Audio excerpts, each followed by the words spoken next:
All right. I'm going to get it started. Unless, does anyone have anything that they did want to bring up or talk about? I can't get my drain plug unstuck. Not particularly. Jim, will you talk about the fires? We can talk about the Vincent going home. Yeah, I got that. I got Vincent going on there. Jim, will you talk about fires? Sure. They suck. Yeah. Okay. Oh, yeah. All right. Let's do it. Hold on. He's jiggling. What is he doing? I had to put pants on. This is so distracting. I had one flip flop on. You're hollering at me like saying something. Wow. Pants. So formal. Well, shorts. Okay. All right. Hey there. Welcome to Motorcycles and Misfits, coming to you from the Recycle Garage in sunny Santa Cruz, California. Hey, everyone. This is Liza. And got a little bit of news. Doing the responsible thing, and I've sent everyone home, and I'll be doing the podcast by myself now. No, I'm kidding. No, we are back to Zoom due to the numbers, the COVID numbers, and the hospitals are full and blah, blah, blah. And the fact that I know now 7 vaccinated people who have all gotten sick. We're just being cautious, and everyone is home and back to Zoom.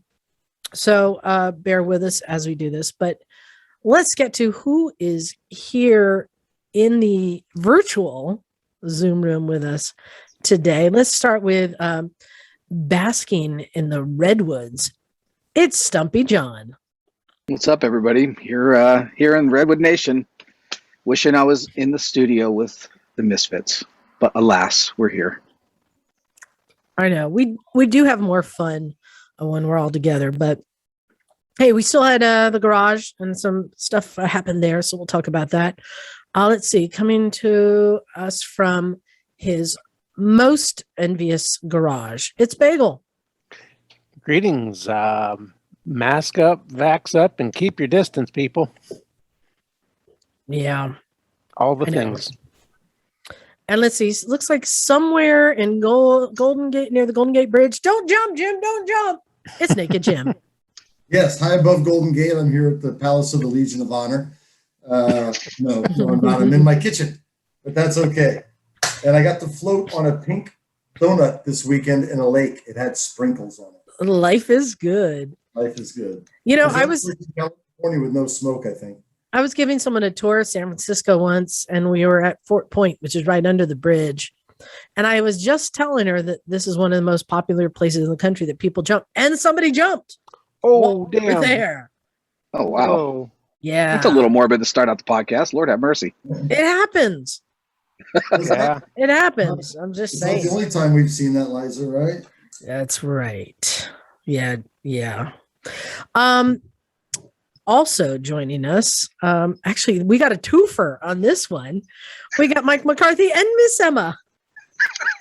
Hello, darling. I'm coming to you from inside. Is this a Tacoma or a Tundra, darling? This is a Tacoma. I'm coming to you from inside a Toyota Tacoma with Howdy. McCarthy, and we are in Pleasanton, California, traveling back from Napa, but the traffic is pretty gruesome, so I'm going to rename this place Unpleasanton. Please pay. I know exactly where. How's McCarthy's wheel? Is it getting better? Is he moving around? How's McCarthy's leg? Oh, that's right. Mr. BMX guy. Oh, she didn't hear us. No, I didn't hear you. You know what? Jim is coming in so faint, I can barely hear him. How is Mike's leg? Broken leggish. Oh, Mike's leg. Well, you can ask him. So I had the stabilizing screw pulled out Thursday. So I put weight on it, which means I'm able to drive finally. So I have been driving just for the sheer joy of being after 2 months of not driving. Still can't ride a motorcycle. Maybe another couple of weeks and I'll be back on 2 wheels. Thanks for asking, though. Yeah. Sweet. He's lying. He's actually driving for the sheer pleasure of hanging out with Emma all day and making extremely poor food choices. It's true.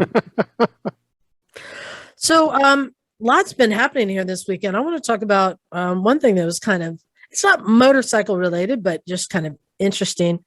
Emma and Michael, I don't know if you heard, we were, what's the word? There was attacked by a swarm of BMXers.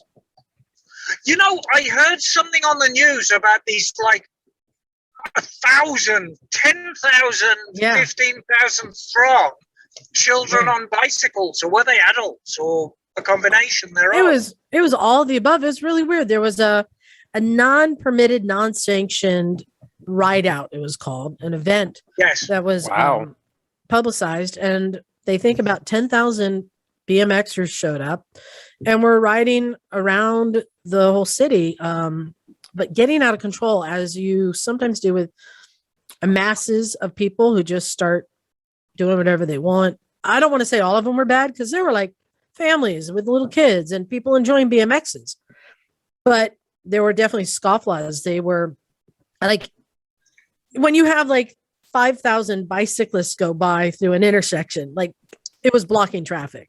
A lot of Yes. people were getting stuck. So a lot of people were complaining about the traffic, but then Douglas said they went up to Costco and they were all hanging out in the parking lot and causing all sorts of problems because there were thousands of them. And down here by the Eating beach, Costco hot dogs, no doubt.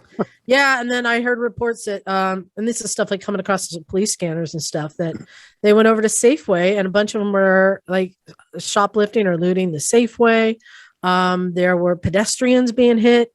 There was a homeless guy beat up downtown who was taken to the What? hospital to get Jeez. stitches. And one person even reported that they surrounded her car and covered it with stickers that say "Bike Life." Wow. Well, Like that's not very- hundreds of stickers on her car. Like they thought, oh, this is funny. This So- sounds exactly like Critical Mass 10 years ago. Yeah, it's pretty Yeah. crazy. So it was kind of shutting down. And I have to say that I was careful. I didn't want to be a hypocrite, because myself have participated in hooligan rides in the city, where on motorcycles, and we'll ride on pedestrian paths and go over bridges and be kind of assholes for about an hour, and run from the cops. And then, but I think we have a code where we're not damaging anything or hurting anyone. So it's just kind of a weird thing. So maybe, the next time, Well, don't come to Santa Cruz. Well, I mean, making a protest, fine. Stating your case, fine. Is beating people up and defacing their property not fine? Yeah, and definitely. I don't want to paint the picture of the whole thing, but I think also what happened was this organizer didn't really have a lot of things organized. So people came here and were just doing stuff, just occupying their time and just going out in masses. It was pretty weird, because I kept seeing bikes. I'm like, what's going on? But yeah, we were outbiked by BMXers. Well, if I could remind everybody just how dangerous bicycles are, my best friend, that guy, horribly injured himself on a bicycle. And it was a BMX bike at that, and I was riding it at BMX pump track, and I'll do it again. Not injure myself, hopefully, but go back to riding BMX. Hey, Can't Michael, argue with common sense like that. Michael, do me a favor, please tell your people to behave next time. I don't own them; they don't own me. We would ask the same question of those at Sturgis or at Laughlin River Run, or I see how whatever. you are. So I see how you are. I wanted to give a big thanks to a few people who came by the garage today. One is previous guest Reg Cottrell, who you may recall, author Reg. He came by and brought us 6 very nice helmets, some brand new. Oh, wow. Yeah, they Oh, were, thanks, Reg. What a Yeah, good that was guy. pretty awesome. I think 3 are already gone. Yeah. 2 of them were brand new. One was a brand new racing helmet. Yeah, like nice helmets. Super nice. Yeah. And then we had a couple guests come by. Our friend Brett up in from Portland, who we saw up at the One Show a couple times. Yeah, and his daughter. And with his daughter, Oh, who You blew her mind. poured a leather jacket off of our donation rack, like a Ramones leather jacket. I donated that last week. Did you? Yeah, it was in my Wow. closet for some reason. I don't know, Jake or something. But Oh, yeah, it must have been right Jake's. on. Well, I told her she could have it with one caveat, that she had to wear it to school. Nice. Nice. That's great. And she was stoked. So that was cool. And then John, do you remember, you had left already. Vintage Days and Bagel. Do you guys remember Leo, tall guy on a Triumph? Yeah. Well, he showed From up Boston? from Boston. Oh, Oh, wow. wow. Nice. Oh, I wish I would Leo have stuck from around. Boston Bummer. showed up, just like, Wow. what? Was he the Oh, cool cool. guy from Boston? Boston. And his wife, Meredith, I believe. And so all of them, they got tours and took photos. Leo was stoked. I brought him here in the studio and we took a photo he's like, can I get a photo on the classy girl couch? You and Little? Oh, nice. But Emma, I'm so sorry I wasn't there. he said he hates Vincent motorcycles now because that caused Emma to not be here. So Emma, you Yes. want to tell us where you've been and why? Yeah, I mean, I think it's only fair to share why, number one, I missed out on the garage today, and number two, I am coming to you from inside a Toyota Tacoma this evening, as pleasant as it is. The Black Shadow has finally gone home. It is, the repairs were completed, and it is now in the loving embrace of its owner, who was thrilled to get it back, wasn't he, Mike? Very, very thrilled. So, Roy, Diane, God bless you. Enjoy your new Vincent. And what did you have to do to that bike? Oh, bloody everything. It was, I try and stay away from, from controversial topics, as you will know. But you know what? Screw Meekum. Meekum sell these things, and the representation and the description of them does not always match what they are. So Roy bought this Black Shadow last April at a very high-profile Meekum auction, paid an absolute ton of money for it, and it was described as a working bike. In fact, the auctioneer said, oh yeah, the guys were riding it around the parking lot. That bike had not even started in at least 25 years, and I had proof of it. So everything needed updating, and it was stupid things. I mean, obviously the engine needed priming, the engine needed a great deal of work to get it operating. All the electrics were toast. Every single surface that required grease needed dismantling. This stuff that used to be grease that now resembled Christmas cake had to come out and get cleaned and then re-lubricated. So really, I built the bike front to back, and the price reflected that. I mean, his bill was 5 figures. I was going to ask you, can you say if this was a 4, 5, or 6 figure bike? Oh, this is it's $250,000 bike. Yeah. Man. Wow. That's what good Black Shadows go for. And his bill was just a kiss under 5 figures. Wow. But, to be honest with you, I mean, I spent $6,000 in parts. Yeah. So, Emma, how hard is it to find parts for something like that? Oh, it's easy. You can get every single component, every nut, bolt, screw, washer, Oh, really? everything. New old stock or reproductions? Bit of both. Oh, wow. No, bit of both. I guarantee I could get more parts for a 1951 Vincent than for a 2016 Honda. I guarantee you. Well, right now, yeah. Yeah, well, right now. But back then, you know. But yeah, getting the parts wasn't a problem. But it's the same thing whenever you deal with old bikes. There's a great deal of profit to be had in making repop parts. And as such, people who have no business making repop parts get involved. And you've really got to be careful about the quality. And so, you know, there's a very, very vibrant owners club in England that's run out of actually part of the old factory where they made them, and they have their own parts, and they, you know, the quality is pretty much assured because they're genuine parts. Right. And so that's a good resource. The only chore with that, of course, is that you order the parts, then you have to wait for them to arrive from England, which can be up to a month. Well, when the bike is worth that much, they can charge whatever they need to charge for these parts. So it is cost effective to be able, you know, well, to it make is, them. but yeah, I mean, there was not a single part that I bolted on that bike that I thought, oh crap, that is expensive. But it all mounts up, you know.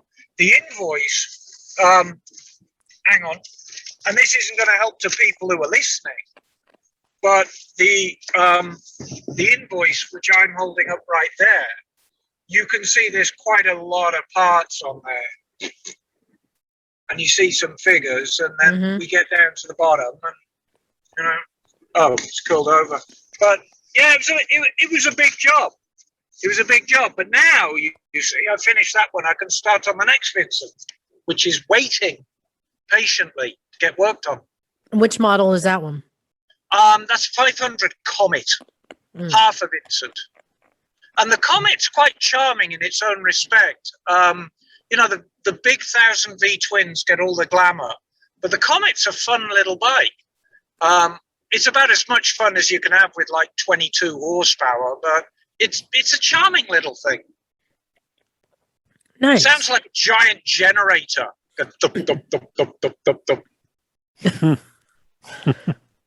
Now they don't have as much acclaim. The Comet. I think I'm in a bad spot. Sorry, repeat that, darling. The Comet doesn't have as much acclaim, right? Even though it's still a Vincent. It's the Comet serves a vital purpose in the Vincent world.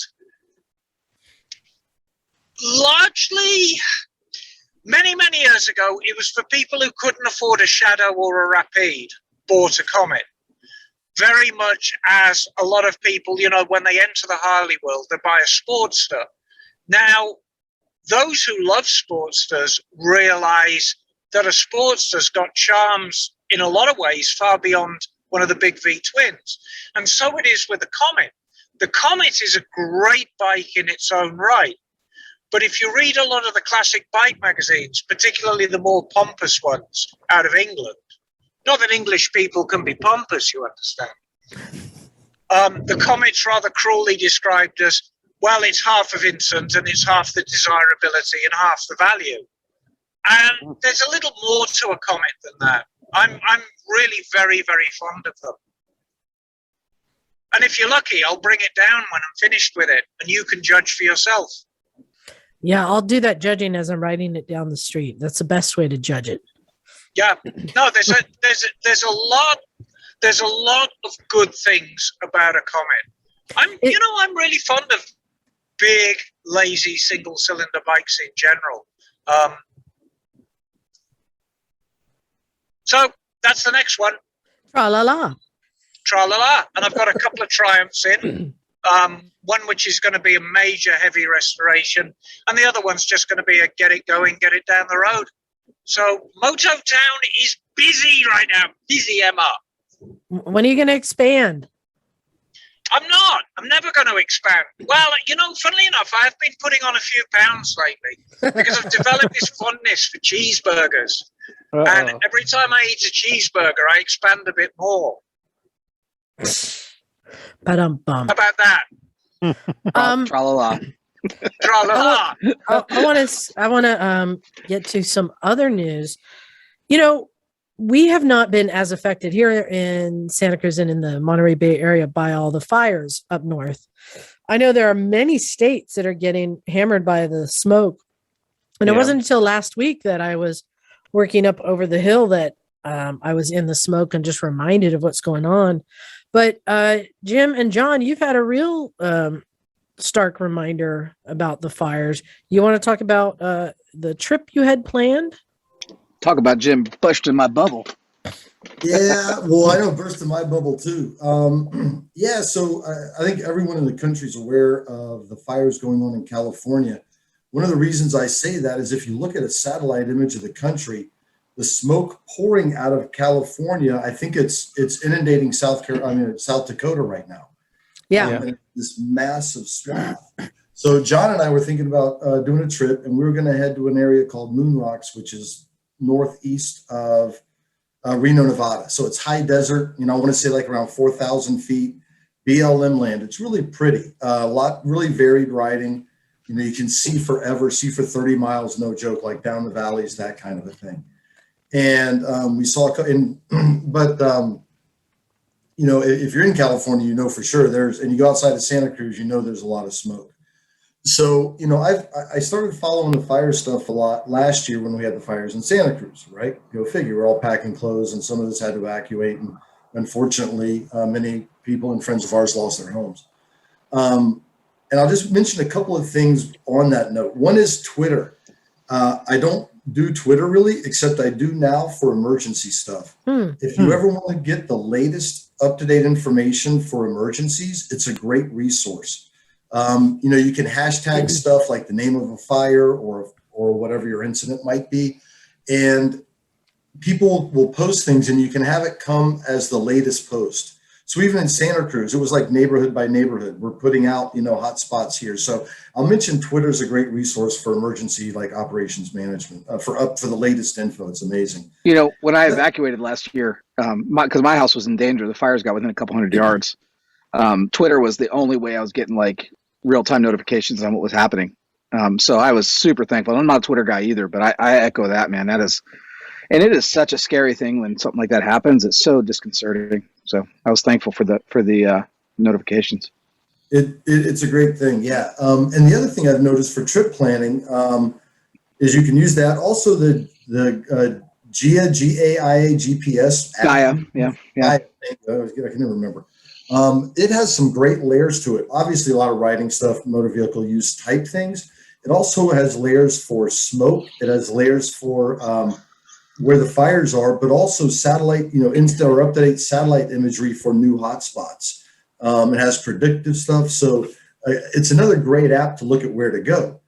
So with that said, I'm like, I wonder how things are going out, in that direction. Reno, because Reno, if you don't know, is east of Lake Tahoe. Well, a new fire popped up last week, I want to say on Monday, called the Caldor Fire. The other fire is going right now, the Dixie Fire, largest fire in the state, 760,000 acres. The new one is the Caldor Fire, which is west of Lake Tahoe, southwest of Tahoe, in the Sierra foothills. So say around, I'm guessing 4,000, 5,000 feet. Very wooded, hadn't burned some of these areas in over 100 years.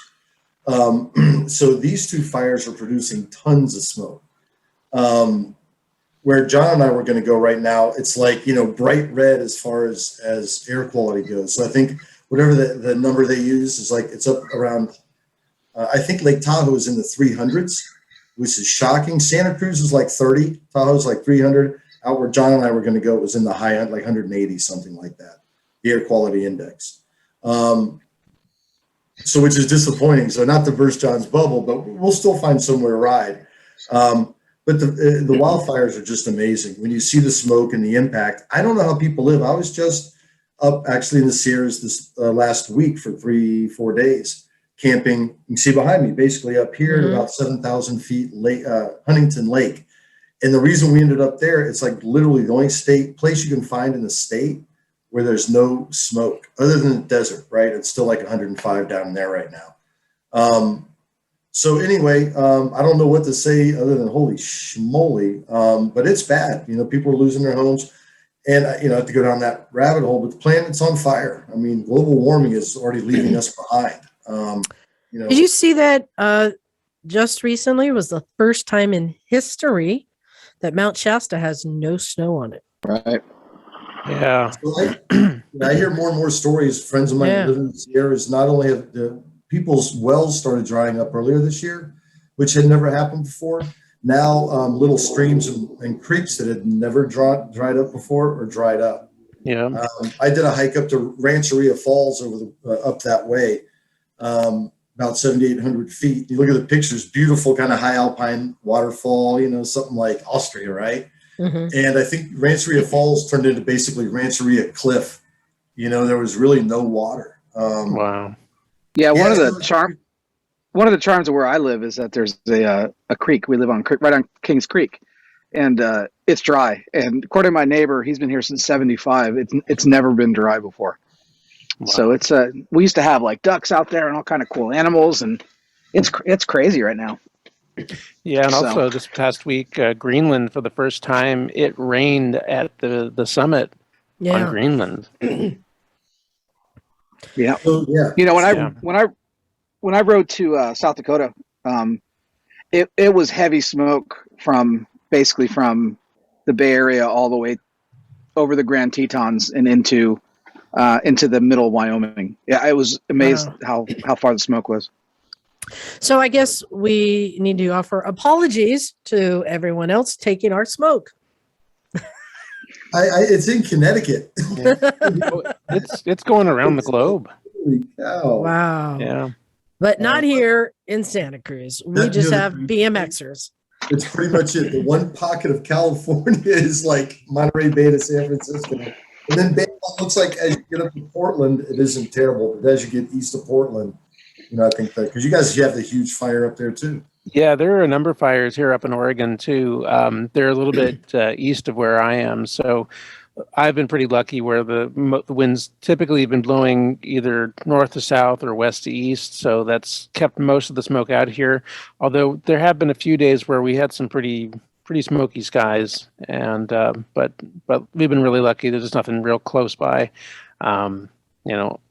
At least I'd say the closest fires are probably at least an hour and a half away. See that? Oh, too bad you can't see it. No. Yeah, it's well, the bummer is it's like you really can't do much when it's like that.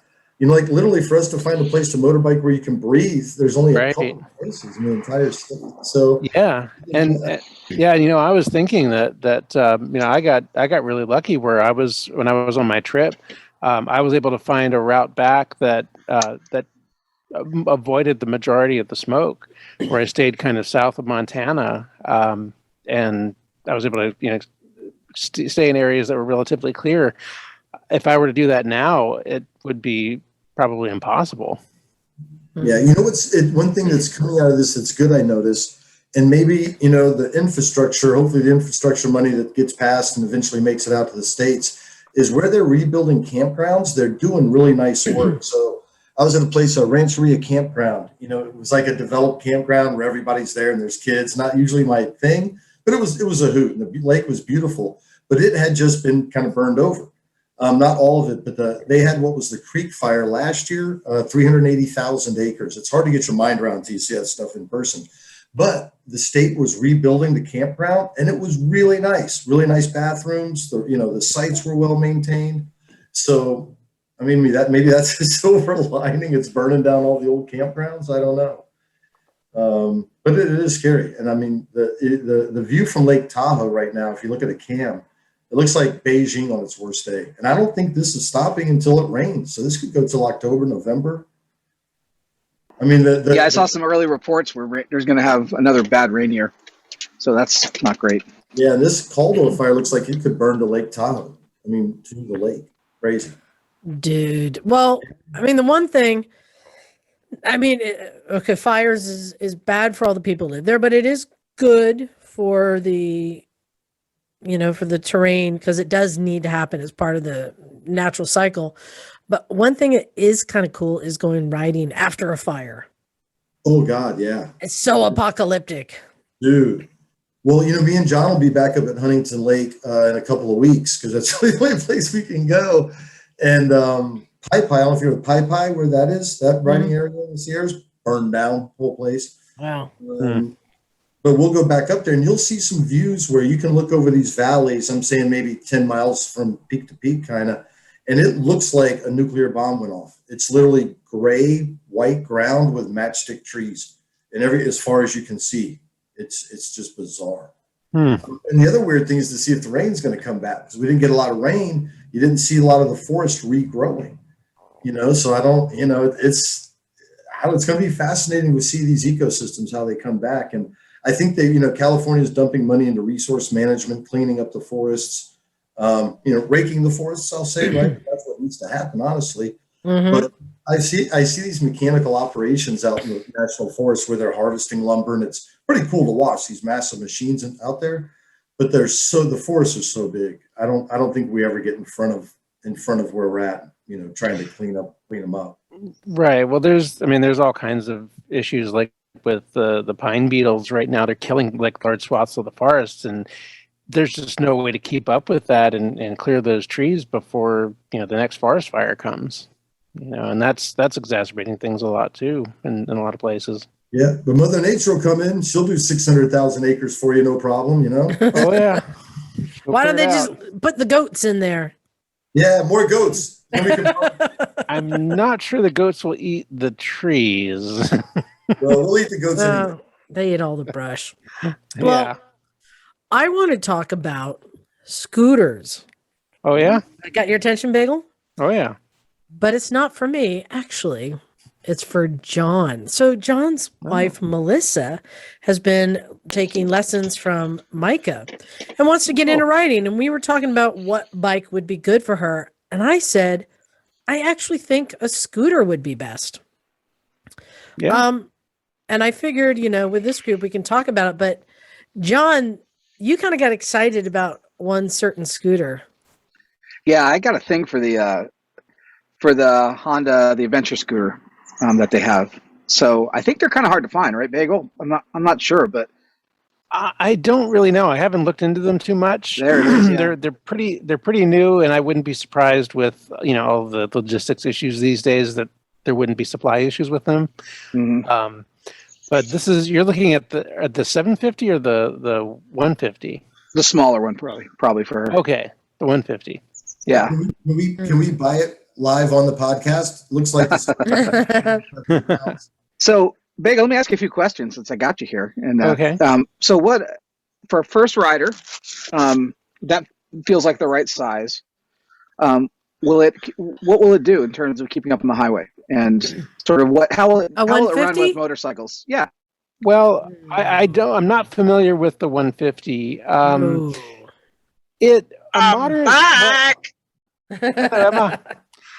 was going to say that a modern 150 will probably just barely be able to keep up on the highway. Like, it will probably top out, like max out at wet 65. Okay. So technically and legally, you could ride it on the highway.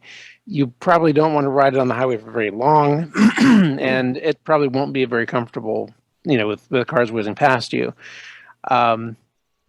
So I'm not sure if that's really the best bike to use for lots of freeway riding. It might be okay if you have to occasionally hop on for a little bit, but you really, especially for a new rider, you probably don't want to be on. Use it for much more than that. John, even my 250 I've taken on the freeway, and it was sketch. Those little wheels. Yeah, well, your 250 is kind of a scraper, so sorry, Liza. So, Bagel, what would you recommend then for a new rider for a scooter? What would be like? Where would you point them?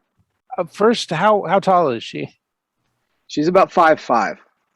Okay, so she's gonna. She doesn't have a particularly long inseam. Then I take it. Mr. and Miss Stumpy.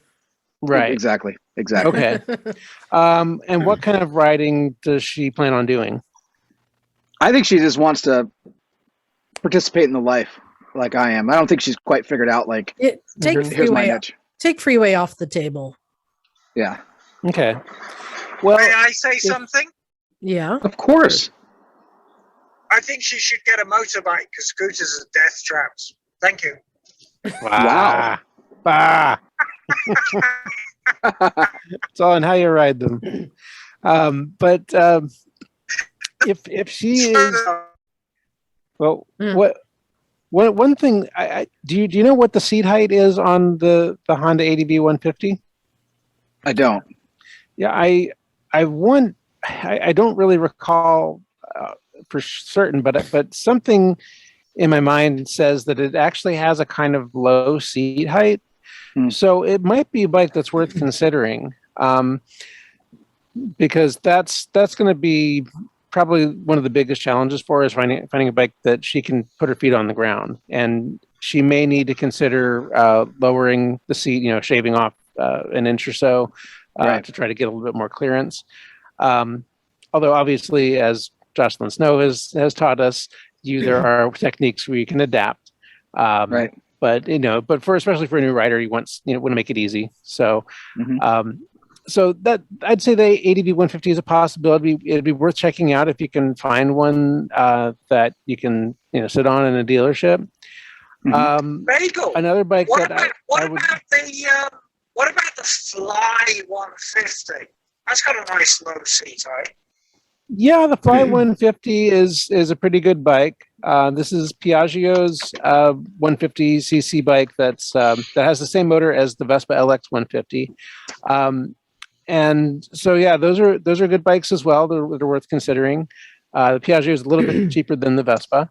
Another bike that I really like is the Buddy, the Genuine Buddy scooter, which comes in 125, 150, and 170 fuel injected. That's what we rode at Vintage Days, right? The Buddies. Yeah, with the 125 and the 150. I think you had both. Yeah, and if you want something that's going to be easy on maintenance, then probably the 170 fuel injector would be the best bet. They're very comfortable bikes, very capable, and other options. There's the Yamaha Zuma, which has a fairly low seat height. Those I think are limited to 150 or 125 cc's, if I'm not mistaken. So that would be a little bit less power to get around, but if she's just looking to get around town, it might be okay. But those are the bikes that I would suggest looking at. Another one, I don't know what the seat height is, but I'm trying to remember what their current 150 model is. I don't know if it's the like or if they have a new model out instead. But Kimco makes a number of good quality bikes as well. All right, I want to take a shot at this. Sure. Okay, John, I think that you're choosing the ADV scooter for you and not for her. And I actually think it's not a good option because you can't step through. I actually don't like the scooters you can't step through. I think she would want one. Also, women like to carry a lot of stuff, right, Emma? Right. Yes. And that means one scooter. The C3. No, stop it. Yes. That's a 50. Women like to carry stuff, and they like something that's cute. Yes. So you can go two options. I really think that a Vespa 250 or 300 is a freeway capable bike. It's cute and it has pretty good storage capacity. So, but let me give a caveat for the Vespa 250 and 300 is they are much bigger bikes. They're a bit taller, but they're also a lot wider, which makes it very difficult for somebody with a short inseam to be able to really get their feet on the ground. Like I said, there are techniques that you can use. So, if she really wants that much power and she's able to handle a heavier bike, a bigger bike like that, it'd be worth considering. But I kind of think that for a first bike, she might want something smaller. That might be something to consider upgrading to later. All right. So that's the bike that's cute. Now the one that carries a lot of stuff. Bagel, I don't remember the name, but Jim, or was it who did I go to Hollywood Electrics with? Was that Jim when we were down there? No, that was me. Remember, it's an electric scooter that basically has like a giant cargo box on the back, like a dump was truck. it the Gen Z? I think it was a Gen Z electric. Yeah. That has a big carrying like a pickup truck. It's like a scooter pickup truck. Yeah, except their top speed's limited to like 30 miles an hour. Well, Oh, that's a bike like if you want something kind of unique, it's electric, ride around town, carry a lot of stuff. But I think, John, the bike that because you want her to get a bike that she can ride, but then that you will actually want to ride too. Exactly. And I'm gonna say a Ruckus 150. Or 200, you mean? Is it 200? Yeah. Yep. I think a Ruckus. That's The Honda that's, Ruckus. Yeah. Yeah, if she's not looking for the cute aesthetic, that might be an option. Well, And you can here's also why- stretch them. I've seen some stretch ruckuses in Maui. I was about to say, here's why Well- Emma approves. You can stretch it. Well, Stretch it. hold on. There's two different. with saddlebags. These are two different Ruckuses here. There's the Ruckus 50, which are the ones that get stretched with the GY6 motors, Mhm. and then there's the Ruckus 200, which basically has, I think it's the reflex motor in it, and it looks like something that you'd find coming from John Deere or something. It's a very agricultural looking bike, the Ruckus 200, These aren't or cute-looking 250, I bikes. should say. What was that, Emma? Yeah, these aren't cute-looking bikes at all. There's nothing of appeal to a girl there at all. Nothing. No, but it's something that I think John would think would be cool to ride too, because you can go different avenues with scooters, and that's one Oh, of the John things that's could cool. pull off riding a scooter. Yeah, but he would have fun No. on a Ruckus. Now, Hey!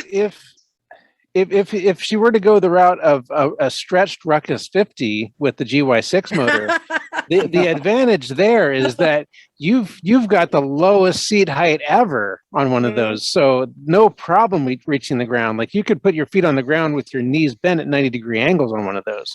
So, so that would be the advantage there. The disadvantage with a stretched Ruckus is that you're going to constantly have issues with Chinese motors and all of the issues that come with Frankensteining one of those into another bike, and that kind of And the stuff. biggest issue is if she buys a stretch Ruckus, it wasn't made by Honda. It was made in someone again. Yes. Emma, you're really that's- breaking up right now. Mary, You're breaking Yeah, up, there's Emma. There's not too many of the big ones out there. It looks like for sale. No, But- they stopped making Yeah. those a number of years ago, and Yeah. they never really sold in very big numbers to begin with, I think. Right. You can find them, but you have to do a little bit of searching. Yeah, there's one in St. Louis. Yeah. So John, I just came up with a good one. Bergman 400. It does everything. it's not a step through, right? Yes, of course, a Bergman Well, 400 it is a is- bloody step It is, through. but that's a big bike, though. It's not that big. Well, for Bagel. a 5'5" beginner, it's big. Hey, Emma, you may want to turn your video off because you're breaking up a lot. Oh. Hang on. What about have you thought about what was the Benelli that you wanted to buy at Phil's? Have you thought of just getting a 135? little just fun thing that she could ride around in the hills and learn on, and that you would I have have fun thought about too? that. I thought about a Grom also too. Yeah. I mean, the reality is she needs to gain. Get her a DRZ 400. The reality is she needs to gain confidence Confidence. on the street and learn. And I think Jim is a perfect example of just get something small to cut your teeth on, and then you can move into what you're going to be actually doing with it. And which I think the Rebel 1100 is an awesome bike for her. If you want to have a bike that she could do freeway with you and Yeah. traveling. But until then, it sounds like you want to get something that is fun for you too. Well, I Um, want to have something that I'm going to like if she decides that she doesn't like it. What about So- something like an Aprilia 2-stroke scooter? oh, Yeah. Hmm. what Yeah. do you think, Bagel? Well, the problem with Aprilias is number one, finding parts for them. Mm. They have not made scooters in probably 10 years now, I think. So anything that you're going to find is going to need work, and finding parts for some models it's just unobtainium at this point. And- I'll tell you why I hated those scooters at first. Bagel, I think these are the ones that look kind of like a sport bike, right? Yeah, I think I know the ones Yeah. you're talking about. This is back when I didn't wave at scooterists, and And these I are think like it's a sport bike, and I'd wave, and then I'd go by a scooter. I'd be oh, And these are like got 50 me. cc's, right? Yeah, 50cc two stroke, just a fun Yeah. little. Yep. Yep. Yeah, performance could be cylinders something and fun. everything. Yeah, but getting something. I mean, in reality, I would say something in the 250 range. Period. Be it a Yeah. Rebel 250, or a Vespa 250, or a Nighthawk 250. Anything in that range, I think would be good.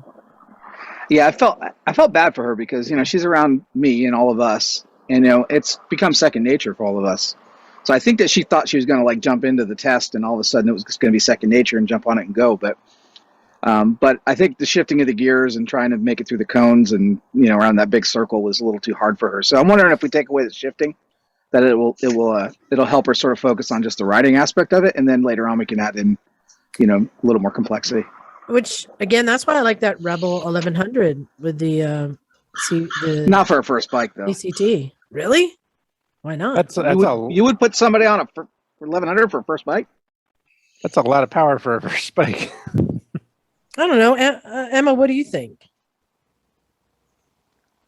Hang on. I think if it's the DCT, What about- Back to the first bike. I maintain that for a scooter, Typhoon 150, perfect. If she wants to ride a motorbike, The IZ 400. no, It's the answer to every question. Rebel 250. Yeah. Perfect.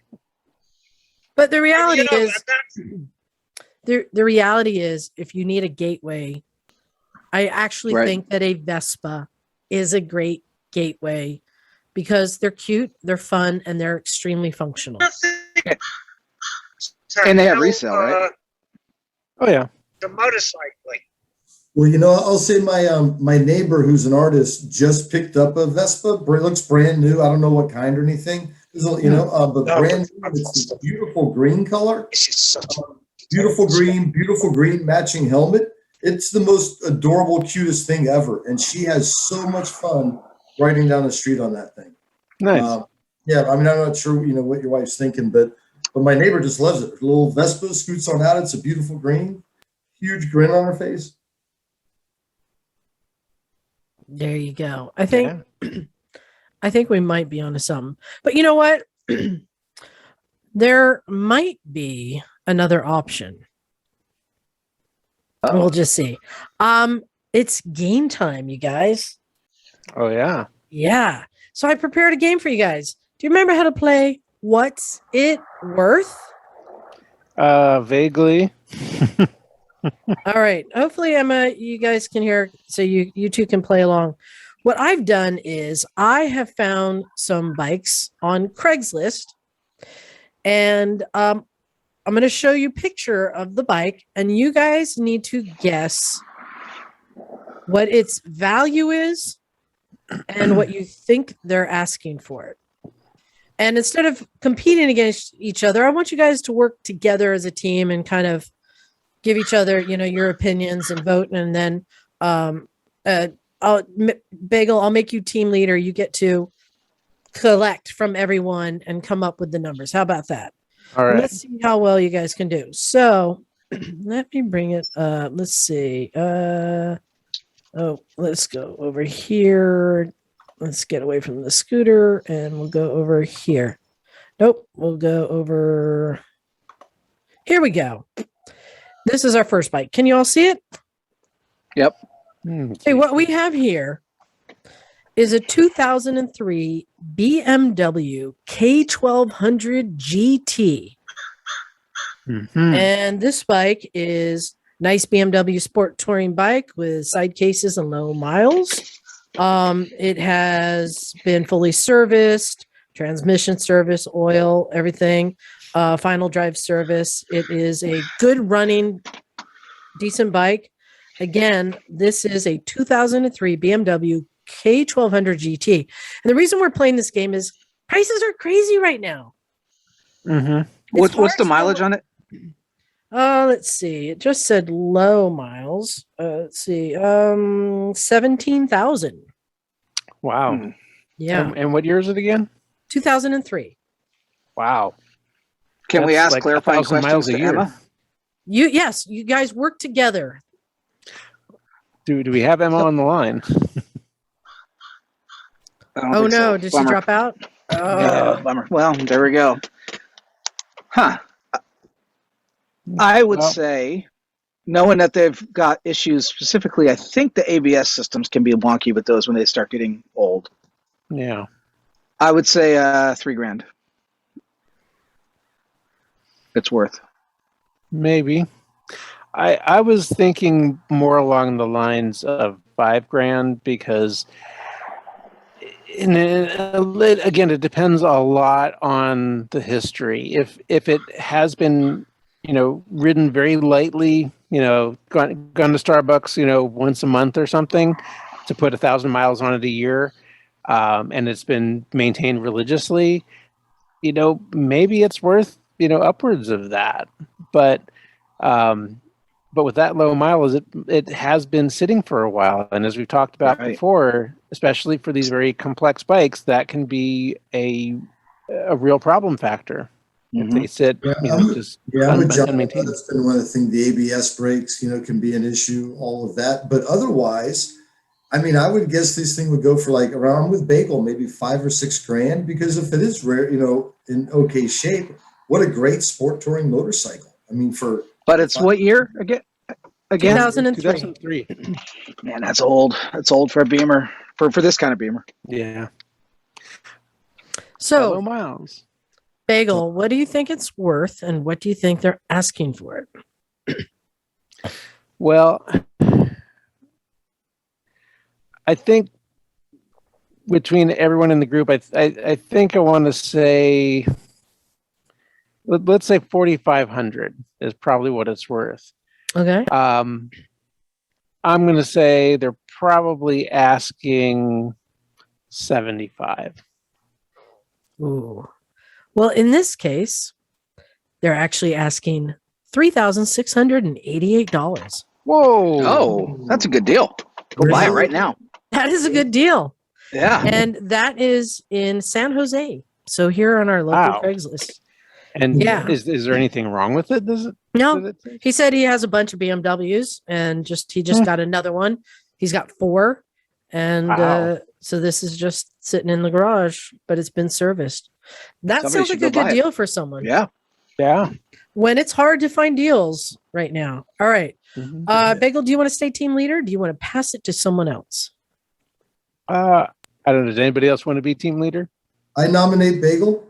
Okay. All I okay. second the nomination. Okay, right. let's stay with Bagel. I'll stay the All right. course. The next one is this. Oh, Ooh, Okay. What we have here, that CL50 or something? a 1969 Honda Sl90. And this one Huh. is in Kingman, Arizona. Ooh. Completely restored 1969 Honda 90cc SL. This model manufactured only 1 year. It's a collector's item. Runs Wow. great, only 6,000 miles. Repair manual, battery tender cover, and extra parts included. Clean title and current registration. Not too shabby. that's For a got to little be 90. worth $5,000, maybe. I don't think it's going to be worth quite that much. Now, it's hard to tell from the scale. It is a 90. It is not Right. a large motorcycle. Yeah.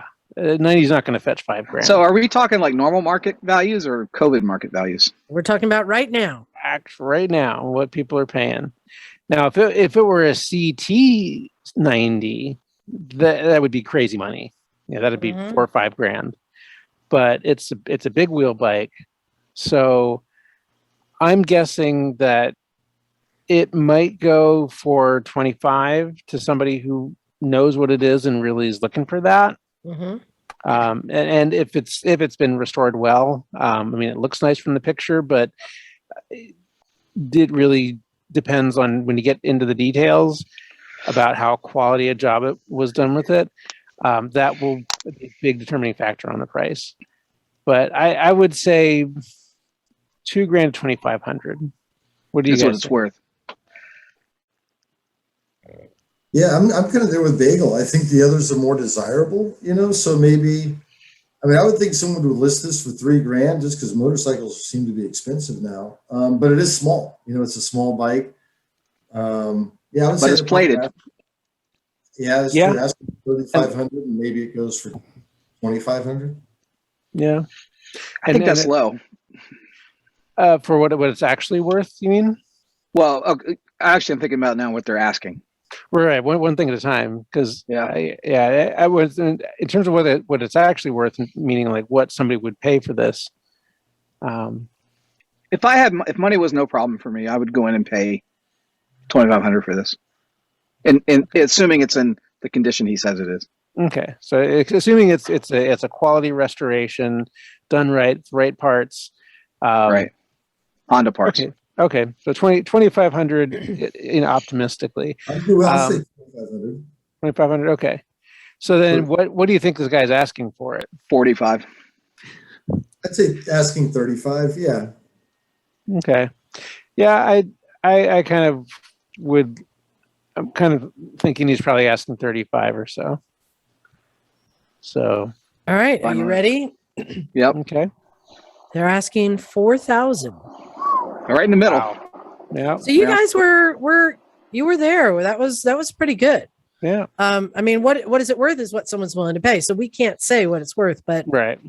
You got to But really that's like pretty a good. little motorcycle for $4,000. I tell you what, it's a cool But- little bike though. but the prices are crazy. This bike man, a lot of money. costs more than that K1200 that has Right. been serviced Yeah. Yeah. that you could ride cross country right now. Yeah. And I think the thing that the seller is angling for is not just to make back his money that he spent on restoring the bike, but he's angling for somebody's nostalgia where this was their Yeah. first bike as a kid and they want one just like it, and they'll be willing to spend that money for it, and they might find that. Yeah. Interesting. All right. You ready for the next one? Yep. All right, fire away. Boom. Goozy. Okay. Yep. Ooh. What we're looking at here is That's kinda cool. Say the name. The year. Doesn't say. It just says Moto Guzzi V50. Does not say the 500. year. Oh wait, it's an 81. This customized V50 Yeesh. shaft drive 81 Moto Guzzi. It's out of the DMV system. It comes with a bill of sale as is, not running, been sitting for 10 years, ran when bought, sat for a year, got new points in battery, owner lost interest, and it's sat ever since. Oh dear God. It looks pretty cool. I like that little seat on the rear fender. That passenger seat. Mm-hmm. The rest on the front brake disc does not look very cool. So just for reference, I think I can say this. I think Miss Emma let her Guzzi go for around 5, the green one, Right. and that was the head and shoulders Beautiful. above this. Yeah. Right. I'm thinking this would be $500 on a good day, Yeah. Mm. because this thing is going to need everything. I mean, look at that pipe. Yeah. Where's it located? This is in here in the Bay Area. Yeah, Looks like the front rotor's all Yeah, rusted outside. too. That can't be Yeah. a stock. I wonder if it's a stock front fender. I don't know. Looks like a Harley front fender or something. The- It matches the rear fender. It does. It does. Yeah, the emblem on it, or the But it the does the light on say- the front fender is not original. I don't think. It does say customized V50. Well, they obviously jacked the seat up. Which means they've lowered the value of it. No airbox Um, either, is there? Yeah. There's no Let me see. airbox. Yeah. Yeah. This is a mess. If it turns and has compression, it's probably worth $500. If it doesn't, it's garbage. I'm sad to say. At least that's my thought. I mean, I agree with you. these aren't particularly rare bikes, are they?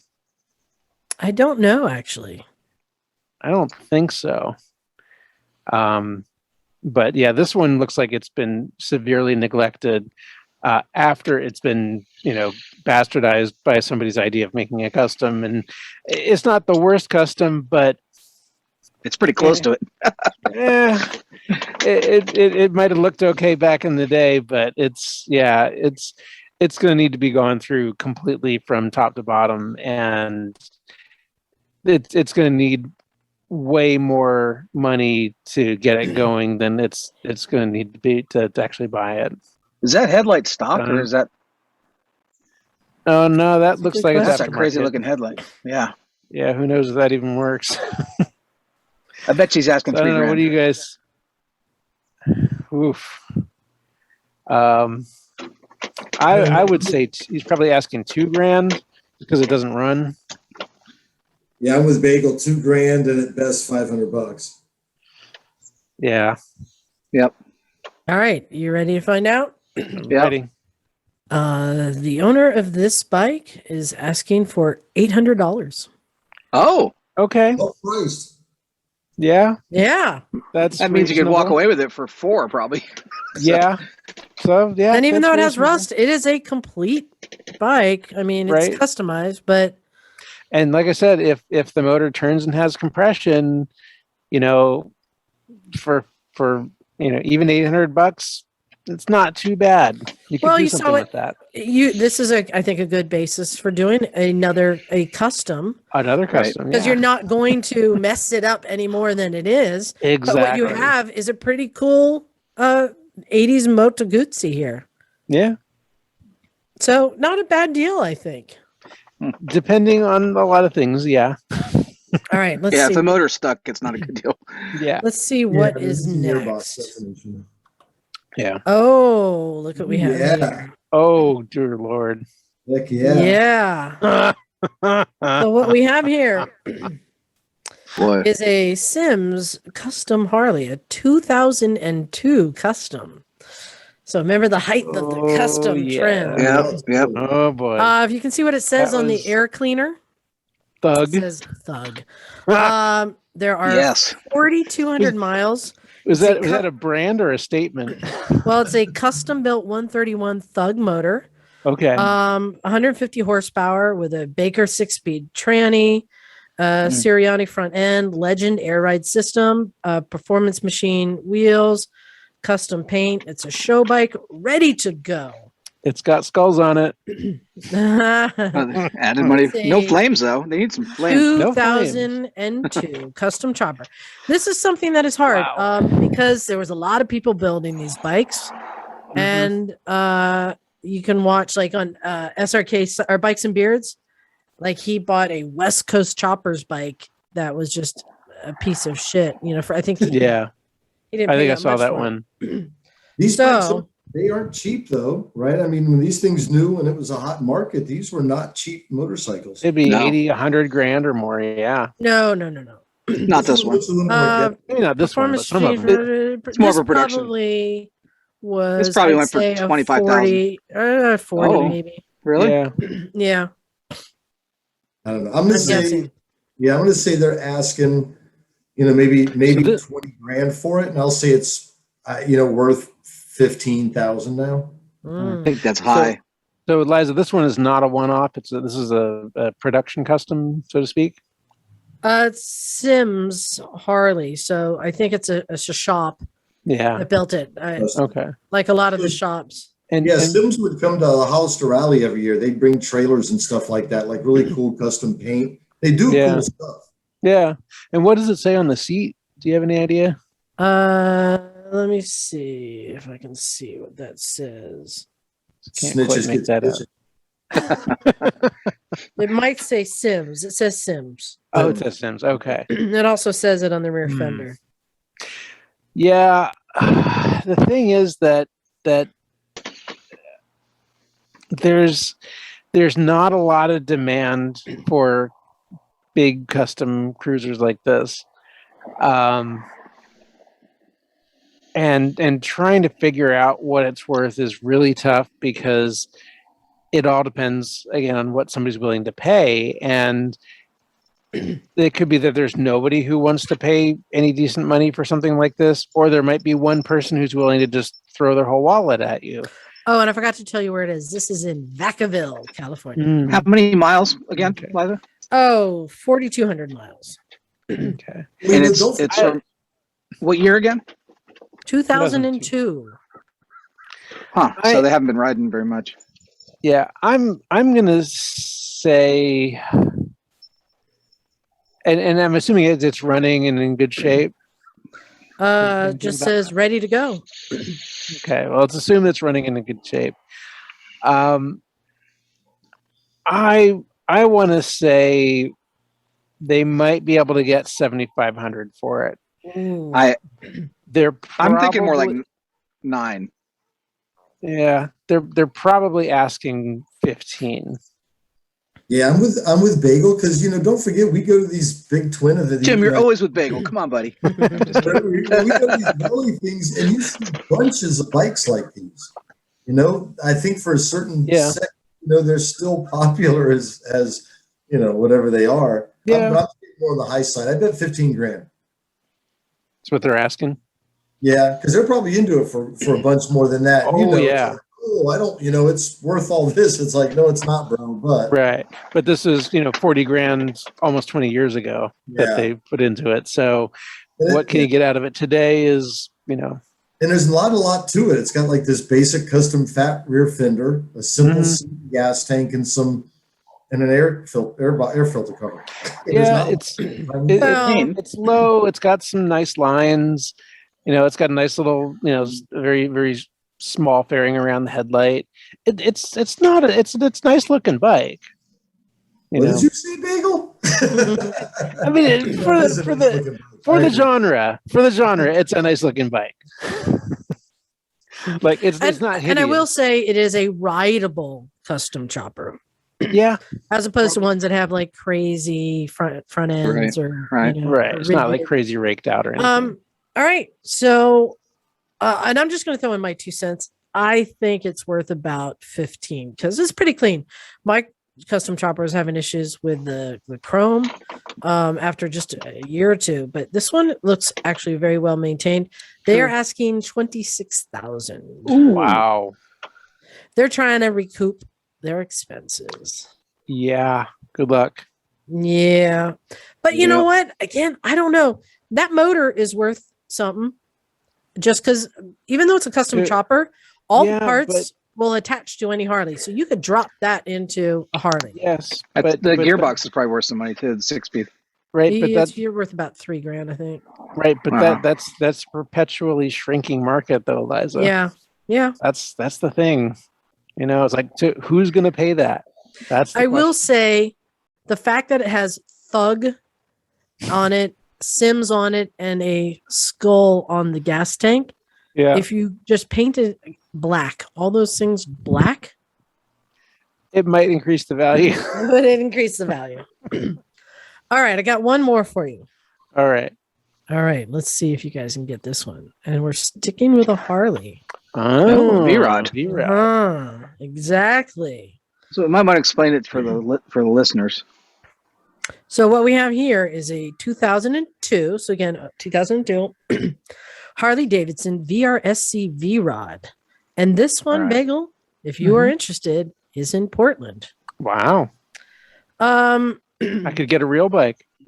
This is the first year of production. I didn't say that. First year of production. Yeah. Not for the V-Rod, but for the 1150 Revolution motor. Hmm. First year 2002, or was it? It might have been. It might have been actually. Yeah. I'm trying to remember when I moved here. First year of production, 1150 Revolution motor, 5-speed, fuel injected, upgraded exhaust, passenger backrest, and luggage rack, engine guard, windshield, saddlebags. And this is at a dealer. So V-Rods. The V-Rods were like what? They were like 17 when they were out? 20,000 miles. Hmm. V-Rods are pretty interesting, especially since they discontinued it. But they don't have a great market though, because it's not going to appeal to the traditional Harley guy, and I don't, that's why they quit selling them. Well, right, and they never sold that well to begin with, right? Couldn't get rid of them, yeah. Yeah. So in a way, though, because they never sold very well to begin with, there's not a lot of them out there. Mhm. These could become a kind of a collector's item, I think. And this is getting to that age where it's almost, it's getting close to being a vintage bike. Hard to Mhm. say. So and V-Rods, these are the bikes that Harley worked with Porsche to design the engines on them. Yeah. So Right. so they have plenty of power from what I hear. And this one does look like it's in pretty nice shape. Yeah, the challenge though, there's a lot of really good power cruisers out there right now, like Yeah. like the Honda, the 1100, the Rebel. Sure. I'm thinking it's worth 75. Yeah. You're on mute, Jim. I was going to say, I'll go a little higher than that. I mean, they weren't, super cheap new. And they're a cool looking bike. I mean, I don't think it's that iconic Harley look, but I'd say it's I don't know, 10 grand, something like that. 10, 12 grand. Yeah, I'm having a hard time trying to figure out what that would really go for, because It's an interesting looking bike. yeah, I mean, I always thought that they were good looking bikes, but it was kind of polarizing within the Harley community. I mean, there were some people who thought it was the next greatest thing from Harley. Other people thought it was an abomination. So, but I think there probably are enough people out there who think these are pretty cool bikes that somebody would buy it. So, yeah, I have a feeling that it'll probably go for at least 75, 8 grand.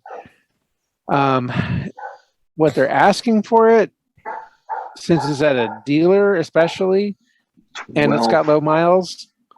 I want to clarify. I don't know if it's a dealer. It's somebody who buys and sells bikes. Okay. They have they have many bikes. It's a motorcycle sales business of some kind.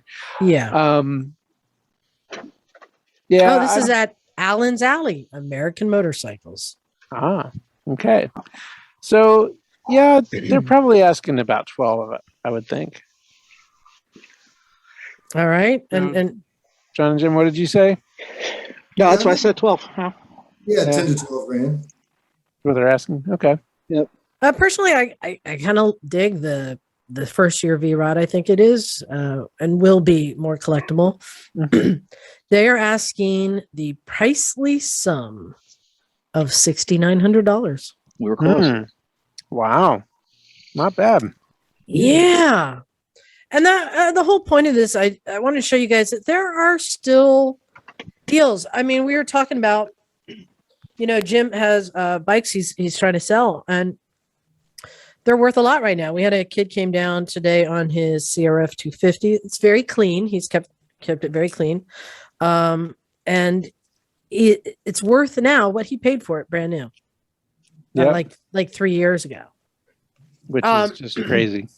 Mm-hmm. And so we were talking about how crazy prices are, and I wanted to see how crazy they were. That's why I wanted to find some examples of crazy and not so crazy. But I'll tell you that V-Rod's actually pretty cool. I like it.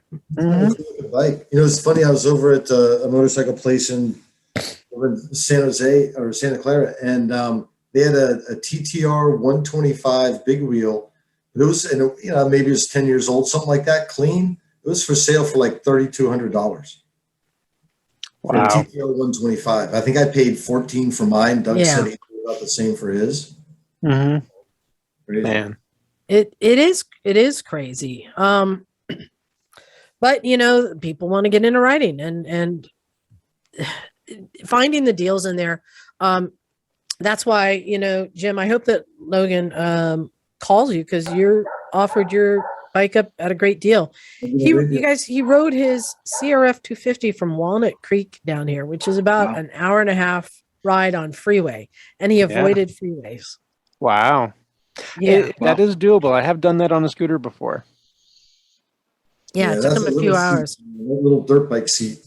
Not fun. I know, right? Yeah. And 17. I've done 17 on a 250. That's not fun either. So, the next thing I wanted to talk about is I wanted to share with everyone. I know some of you here on the show already kind of know what's going through my head, but I just wanted to share a kind of a struggle I'm going through. And Jim, maybe you relate a little more.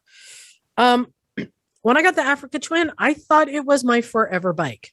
I really did. I loved it. That's why I went, got the Corbin seat with heat. I'm like, you know what? This is my forever bike. I might as well put all the nice stuff on it. Even if I'm not riding off road, it can be my touring bike. It can be my shopping bike. It could be everything. But I've just found that I'm less and less inclined to choose to ride it because it is so big. And, when we go out and ride, we take a risk when we're out riding. And I don't feel I'm taking any more or less of a risk on that bike than any of my others. However, when I have to back it out of my garage through the dirt, driveway, my feet slip sometimes. And I've had visions of that thing toppling over on me.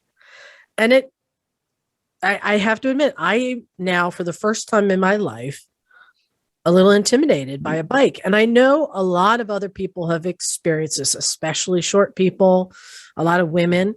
They get a bike that's too big for them or too tall, and they just stop riding it. And now I'm kind of experiencing that same thing, which is really weird for me because I've never experienced it in my life. I'm a tall person. I've never in my life had a bike I could not safely push around, or even on like my 990 SMT, I could push that out of the garage while sitting on it, So it's kind of weird going through this. So on the one hand, I'm relating to people like John, who has trouble finding the right bikes, and I'm getting a better understanding of what that is and what that means to have the right bike. And I'm not ready to give up on it yet. I love the styling. I love the way it looks. And I love the DCT. I really do. But I thought to myself, if they actually come out with the 850 Africa Twin with DCT, I might be inclined to go for it. I mean, Jim, you have an Africa Twin too. And I mean, you were the same way when you first got yours. We both loved them. We were tooling around and going and riding on dirt roads. And I remember like sliding that rear end around and just woohoo and having fun and feeling like it felt so light once you're riding.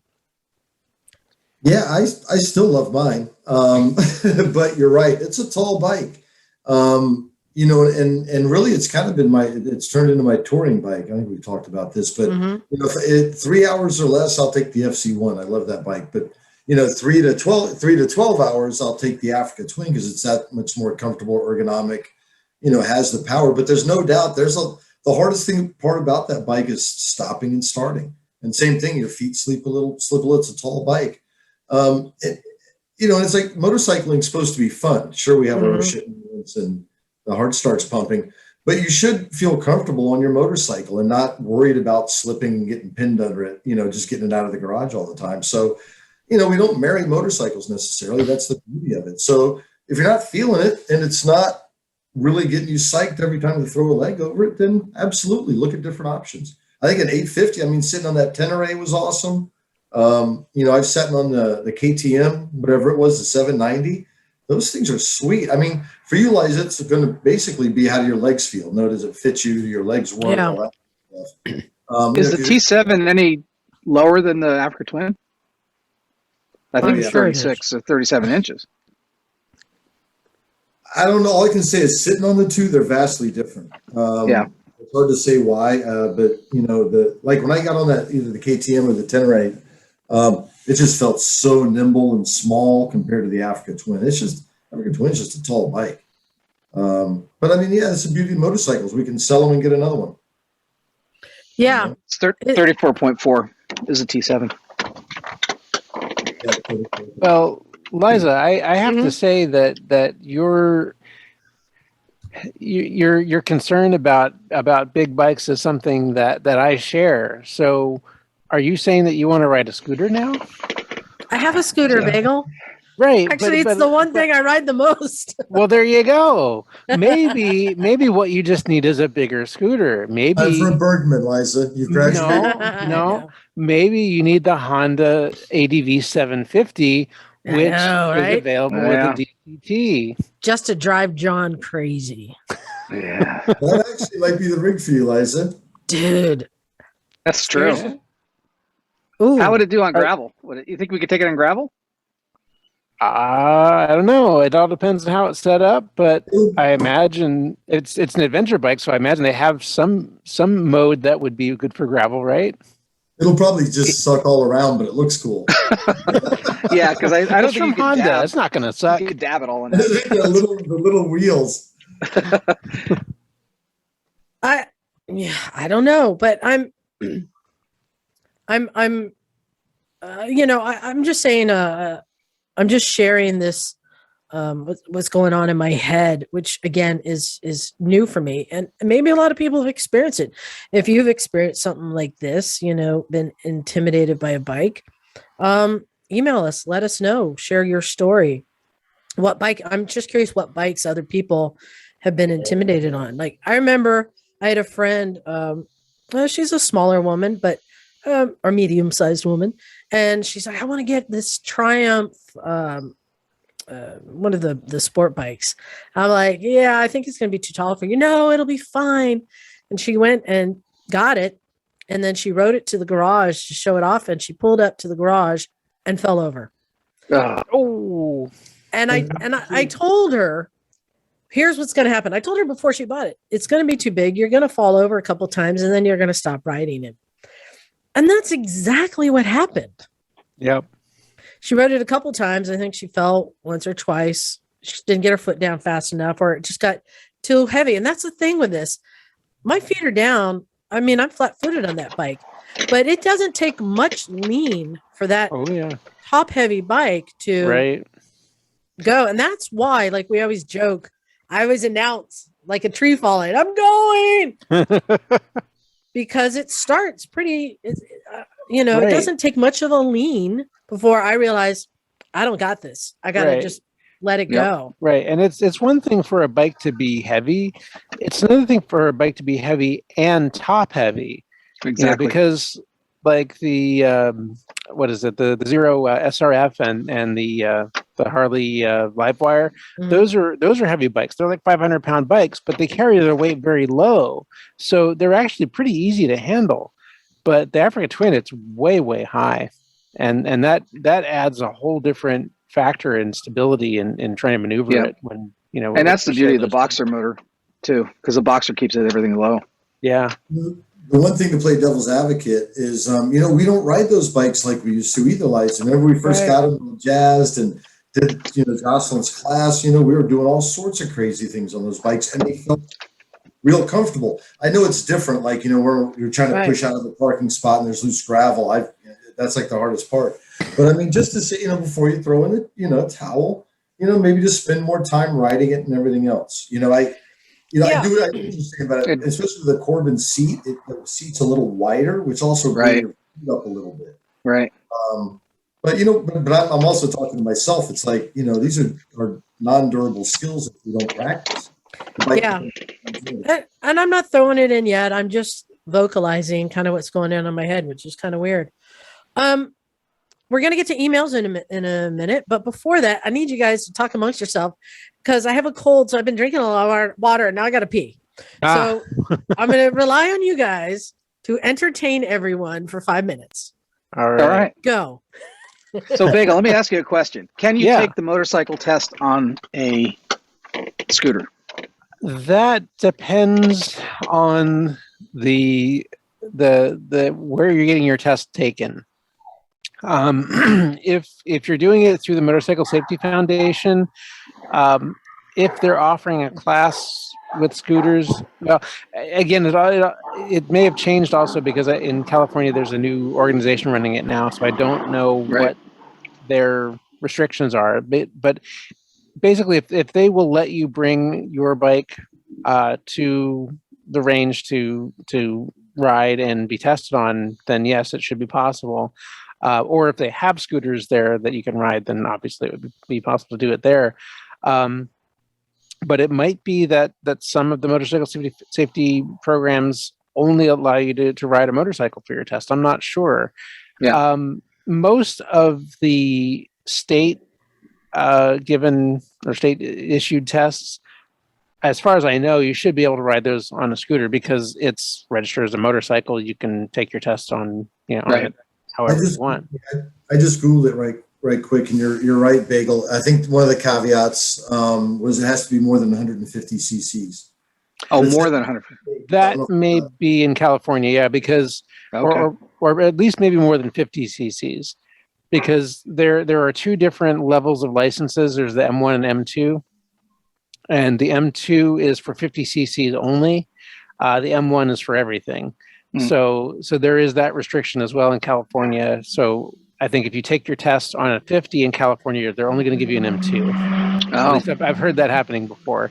And then somebody didn't realize they had a restricted license, so they couldn't ride anything above a 50. Right. Well, that's good information. Yeah.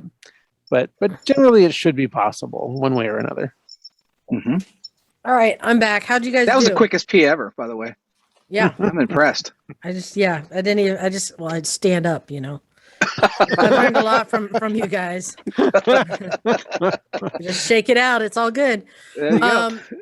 I hope that was a little taste test because in 2 weeks, I'm leaving for Pakistan. You guys are going to be on your own for 3 weeks. Oh, wow. Yeah.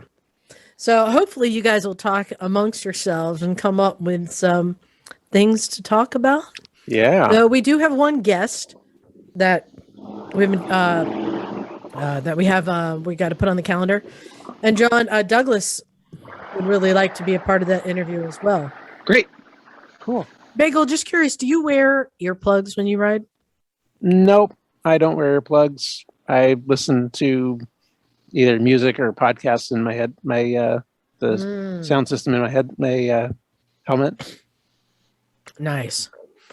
But yeah, I'm getting very excited to go see our dear friend Moin over in Pakistan. Oh, and that's so awesome. to anyone who has any concern, no, I'm not worried about the Taliban because that is in a different country. Yep. And we are very well taken care of in Pakistan. And if there was a threat at all, there would be a lot of intervention because they track us there. In fact, you know what I'm looking forward to? To enter Pakistan, you have to put an app on your phone for COVID, and they track you. Oh, interesting. Mm-hmm. So that if there is any exposure, they know who's been exposed and can let you know. Yeah. All right. We've got some emails, and let's see. This one. Okay, let's see if we can handle this. It says, "Hey Misfits, longtime listener and a big fan. Don't know if this will reach all, but I'm asking anyway." And this is from I'm going to say Alaric. Hey, Alaric. In the UK. Hello. It says, "I have a bit of a quandary. I'm in the market for a new bike. I'm currently selling my Harley XG750 to fund something a bit more height appropriate. I'm 6'3", and although the Harley was fine when my commute was 20 minutes, I've recently moved further out and I need something slightly more practical. I'm currently torn between a Vrsc 650 Great bike. and a Vstrom 650. I would like Also a the great bike. 1000cc version of each bike, but can't afford those. I guess I'm asking you, what would you think would be better for a taller rider, and which is the better bike? My needs are mainly commuting to and from college, but I would like to get into more long distance riding with a loose plan to ride to Barcelona from London in perhaps summer of 2022. From what I've read, the Versus is more what I want performance-wise, but the V-Strom seems to be more suited to the taller rider and better for long distance. Anyways, thanks for everything y'all do. It really helps me out and feeling more confident in just getting stuck and working things out on my own. So I was also interested in both bikes when they came out. I went and sat on both bikes. They're both very similar. The reason I went with the Vrsc 650 over the V-Strom 650 is it actually has a shorter wheelbase. And a lot of the riding I was doing at the time was here in the hills, in the twisties. And a shorter wheelbase is much more flickable. It's just more responsive. But otherwise, they're both very good bikes. And the Vrsc is a tall bike. Jim, did you ever ride the Vrsc? I rode your Versus. Yeah. It was sweet, comfortable, man. right? 600 motor, that Ninja motor in it, whatever it was, the twin. Yeah. Yep. I think both of them are great candidates. And for a tall person, I think the V-Strom might be a little shorter, is my recollection. The Versus just was a taller bike. The Versus was more prone to wheeling off of a fast start because of that shorter wheelbase and it being a little bit taller, I believe. I think it's going to be down to whatever price you find and what accessories. These are both bikes that can be highly accessorized. The V-Strom tends to be more accessorized as an adventure bike. So you might have guards and luggage on it. And maybe more likely to have a touring seat than on the Versus. But they're both excellent bikes. It's interesting going from Harley. So the XG750, I wonder if that is the street 750. It is. Yeah. Okay. Yep. So The Harley that they wish everyone would forget about. you guys want to throw in any other bikes? I'll do it for Emma. You should get a Bandit, darling. I'll throw one out there. I'm curious why he's not looking at this. Is the Triumph Scrambler? I mean, the 1200 specifically for a bigger rider, but that Triumph Scrambler at 1200, cool looking motorcycle. I was riding with, I can't remember the guy, the really handsome Right. guy. What's his name? And he was a tall guy. He had to be 6'3", and he was like a lineman or something like that. And he had that 1200 Scrambler. We rode it up in the mountains, and he looked good on it. It's a cool bike. And it's a twin, so maybe that's something he jives with. You're right. There was somebody here with a Bonneville today, and he talked about looking at the Scrambler, but it was too tall for him because he has shorter inseam. He's a tall guy, but just happens to have short legs. And he said it was a little too tall for him. That is a tall bike and a very good looking bike. However, price may be harder on that. There's a couple. You can't beat Japanese fuel injection. You know, the bikes he's looking at, I mean, you can't. And the bang for the buck on the V-Strom and the Versus, you cannot beat it. I think you should look at an MT-07 or an MT-09. I think the 07 would probably be in his price range, and that's another great bike. I'm going to say no. Why? But I'm going to couple on to that suggestion today and say instead an FJ09. Okay. Yeah. The FJ09, great engine. It's the same that's in the MT09, but this is just and again, it's not a real adventure bike. And that's the thing. The Versus, the V-Strom, and the FJ, they're not real adventure bikes. They're upright street. More dual sport, or Well, not really. I mean, No. it's the riding position more than the riding terrain is that styling. But the FJ09 is a pretty cool bike too. If you can get one in the price, I would look at that as well. What you think, Bagel? Well, I had another suggestion. I don't know if this will fly, but the Vespa V50. It's the smallest Vespa ever made. You will be horribly uncomfortable, but the amusement that you provide to everyone who sees you ride down the road will be priceless. That's awesome. Okay, thank you for your input on that. I couldn't resist.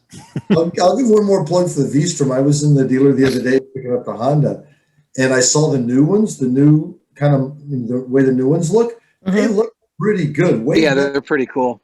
They look almost like some of the BMWs took, like that little beak front fender. Right. But better. The new ones are way The better. schnabel. Yeah. But it's a good looking bike now. I mean, better than I thought it used to look. All right. And there's some good I think you can't go wrong. Any one of those bikes, you're going to have a blast on. They're fun to ride, they're affordable, and they're really comfortable. So can't go wrong with any of them. That Triumph Scrambler is a head turner. It's a beautiful bike. All right. So this is one for all of us. This is a good question. And this is from Jason. And he says, "Hey, Misfits, hope all is well and that you guys won't end up having to do the Zoom shows again." Sorry, Too late. That's the best thing that ever happened. I got no pants on. Says, so I've been listening a few years and I have a question for you. How the hell do you afford multiple bikes? I'm in Canada and I want to own more than one so I can enjoy different types of riding, but insurance is insane. I have a 6-year-old Vulcan and pay just under $200 a month. Is it that much cheaper in the US or is there a trick? Yikes.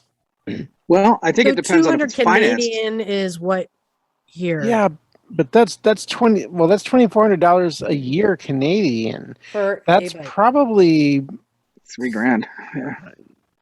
Maybe more. So but the answer is yes, there is a trick. I want to ask each of you. Are all your bikes fully insured? What's it No, called? no. Collision, all that, right? If it gets stolen, if you crash it, is it insured? Just the one that's financed. the bikes that are running and I'm riding, I have more or less fully insured. I don't think I have comprehensive, but I've got pretty good liability and a bunch of the other coverages.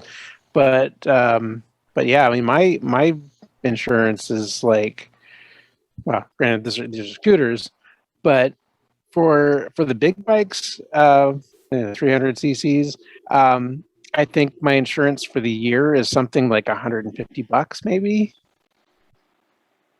Yeah, I think I'm paying $98 for 3 bikes. Wow. A month? Yeah. I don't know what I'm paying. I think I'm paying about $3,000 for, how many do I have? 7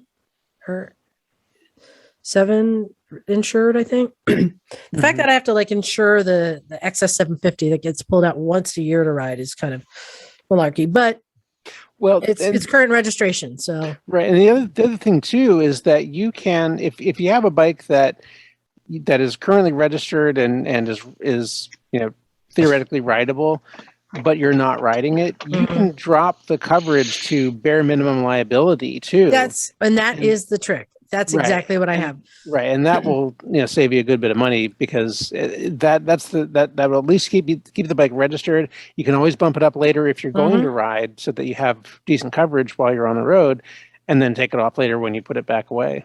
So I don't have comprehensive on any of my bikes. I'm just more worried about bodily injury and fucking other people's stuff up.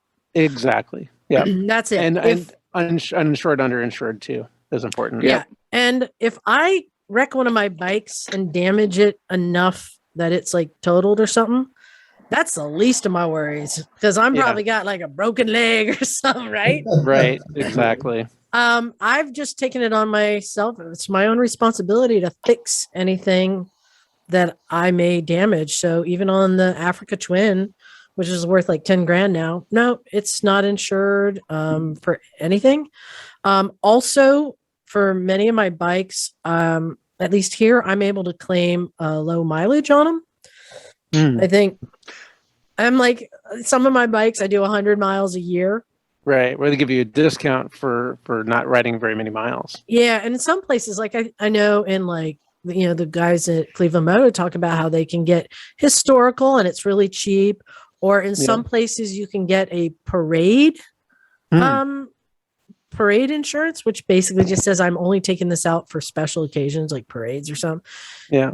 So there are different tricks in different places, but for me, and I think for most of us, I'm paying the least amount I can to insure the bike, but I'm insuring my body and other people's stuff. Yep. Is that would you guys think the same? That's basically what I do. Yeah. I mean, you can also, in a sense, self-insure. You do the minimum insurance, and then instead of that, whatever money you're paying the insurance company, just throw it in a separate bank account.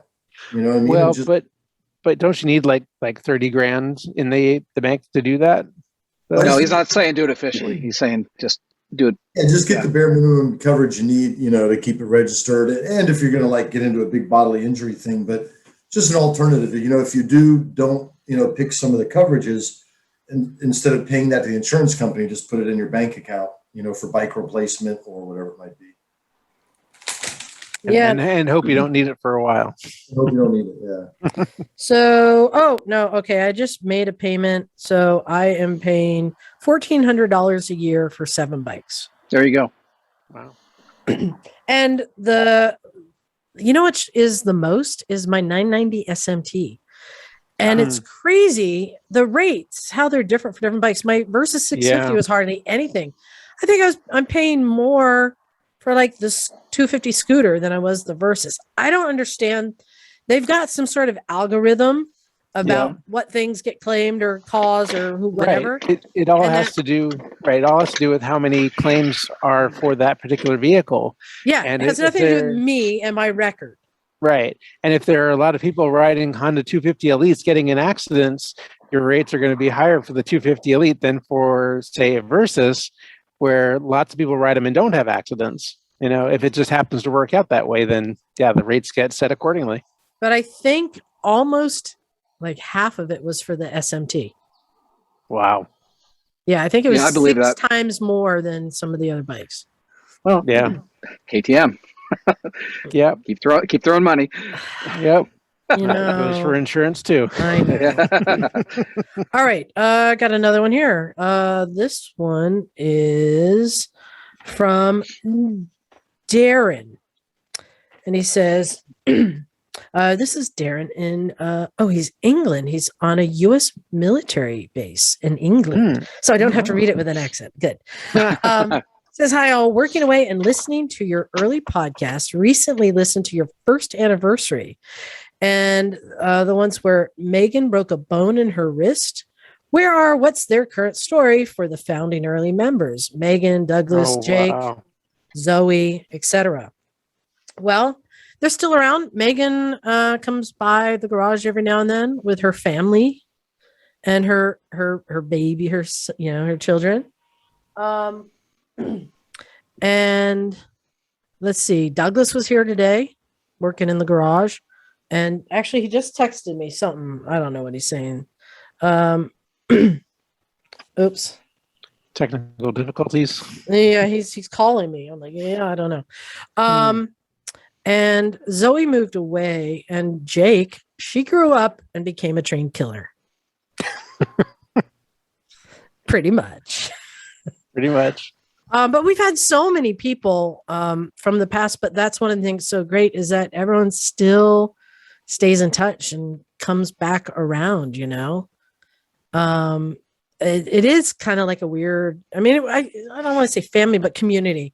And everyone knows that. I love it when people come and visit who we haven't seen in a while, because they just know that they can just come back and drop in, even though it's been a couple years since we've seen them, Well, it's cool. I got a text from Megan yesterday, actually, because Jason, her husband, baby daddy, all that, did some suspension flicking on my new dirt bike. But, it's funny seeing Megan, because when Jake first started going to the garage, Megan was one of the people that took her under her wing. Mm-hmm. It's interesting to see Megan. Now she's got a kid. She's got another one on the way. Jake's off in the Navy doing her stuff. It's really cool to see the family grow up, Right. And then we got new younger people like Conrad, who was here today. Is that the he's actually Jake's age. Yeah, he was on the 2-stroke. All right, got another one. This one is from Casey. He says, hello, misfits and fuck knock. You like Casey. It says, my question is about maintenance for my new to me 2019. How much maintenance can it be? Honda CB500F. Story goes, my first bike was an 02 883 Sportster. Great bike if you don't mind the weight and vibration. I did. So I sold it this year for a 2019 CB500F, and I love it. You know, that's Great the same bike that Evan has out back in the parking lot. Mhm. So deal is, I did all the maintenance and repairs on my Sportster, which was easy enough with YouTube and a manual. But with this new Honda, my spark plugs have disappeared. And there's fancy sensors everywhere. Do you have any advice before digging in? How many miles? Didn't say miles, but I 2019. don't think you have to worry about much for about 30 or 40,000 miles. Yeah. Yeah. Oil and gas. Yeah, And, oil should be easy enough to change.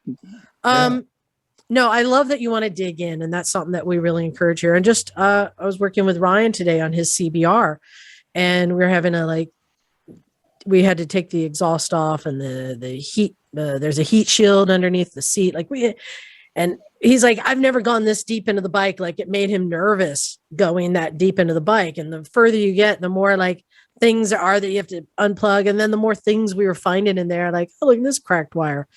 But once you dig in and do it, then it's not so hard the next time. It's the first time that is scary. Well, you know, I've seen a bunch of those bikes online, like people modify them. So there's a lot of things you can do to those bikes to make them yours, you know, make them look cool or whatever. I just saw one. It was like on a Transamerica trail page that someone had outfitted it like about as dirt bikey as you could make it. Oh, it's not the X. Oh, okay. The F is the kind of upright sport bike that, I got that you. the kid out back has. Yeah, okay. Yeah, those X's are really cool bikes. I am assuming it's the same motor, right? I'm sure it is. And also in the Rebel. Isn't there some bikes? I think I heard you say this before, Liza. There's some bikes that you just like to let professionals work on. I know my Triumph, I feel that way. Where my KLR, I'll tear into, and my little bike for sure. But the Triumph, it's just complicated enough to where it's like, I'll let Emma deal with that one. Yeah. I have been that way with bikes that do have a lot of sensors and actually really need you to pay attention to load, torque, torque ratings and all that kind of stuff. And yeah, getting in there to change out the spark plugs is intimidating, but the CB500F is still a simple bike. It's a modern, simple bike. Just like, Cooper, who had that $500 Ducati that he was like, I give up.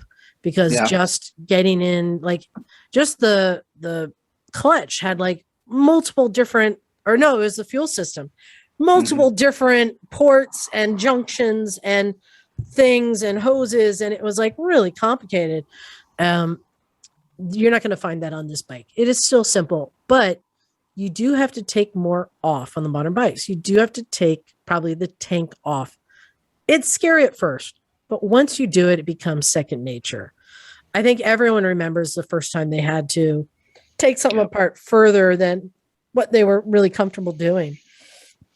And the best advice, don't try and work around it. I've been there, and I see so many people in the garage who are like trying to get things to do a right angle to get in under there because they just don't want to take all the stuff off. Just take the stuff off. And these days, it's almost like you can watch a video first of whatever it is you want to do. Mm-hmm. And if it looks like something that's beyond you, that's a pretty new bike. I mean, it's a lot of money. But take it to the shop. Don't feel bad that you can't do some of the stuff yourself. Because I've broken so much stuff. And I used to feel like I'm a loser if I can't kind of do it myself, right? But then you realize how many people actually take their motorcycles to get professionally worked on. So then I'm like, okay, maybe it's, it's not so bad if something's so intimidating. But, with a new bike like that, man, I'm seriously like oil changes for 30 or 40,000 miles. Very good. Well, he didn't say if there's a warranty or not. Also, I think that you got to take that into consideration. Yeah. Emma always says that to me. It's like warranties, they looking for every reason not to do a warranty claim. So, the difference is like on my Vrsc, an oil change took 5 minutes. It was very simple. It was very accessible. On my 990, KTM 990, there's 3 friggin' filters on 2 different sides of the bike. Yeah. It becomes much more complicated, you know. I was Yeah. gonna say, and spark plugs can too. I was gonna do plugs in an air filter on my FC1, inline 4, and I'm like, it shouldn't be that hard. And get to the air filter under the tank, no problem. Then all of a sudden you start looking at where the spark plugs are, and you're like, oh my God, and that's when I just stopped. Ended up, Emma ended up doing it, go down to her place. Yeah. But it was beyond me, and I'm like, Yeah, specialty tools are real too. Sometimes they require certain tools And that we can't get. that's the other caveat. You get to buy more tools because you may find if the spark plugs are down in there, you need to buy an extension, socket extension, and maybe a little magnetic flashlight, stuff like that. Buying tools is fun. But the number one thing, and what I think we all agree on and recommend, is buy a manual for your bike. Yep. Yeah. That's the 100%. bomb. I mean, Jim, you have your brand new bike and you were like, look at this manual. It shows you how to do everything. yeah, and especially on the newer bikes. I think we're used to kind of the older stuff, which is simpler, like older cars. But the new bike, I mean, just to get the handguard off my CRF 450 was complicated. Just one of them. They weren't the same size, and they were like nothing I'd ever seen. And the book, I mean, like you thought I'd need a book to get a handguard off, but I did, and it made it really easy. Otherwise, I'd have struggled all day. But the newer bikes are complicated. So that's the thing. Don't get an online manual. Get a real one. Get a real paper manual that you can have in front of you. Go through it with your greasy hands, dog ear pages, make notes. That's what works for me. And YouTube videos as well too. For the first time when I did, I know I brag that I don't service the Elite scooter, but I actually did get in there and do all the fluids in it. And good. I had to use YouTube videos to figure out how to get in there, because the same thing. I'm like, oh my God, I got to take off so much of the body work. And then you're like, I just need to take the back off. Nope. Then you got to take the middle off. Well, nope. To get the middle off, you got to take the front off. And I'm like, geez, oh Pete. Yeah. So much of it had to come off just to get access, but it was worth it. Yeah. So I think it's a great bike to wrench on. So just get into it. All right, we got one more.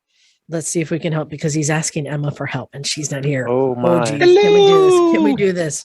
Hmm. Okay. We're going to have to work as a team. So this is from Jordan, and he's got a 1977 KZ650.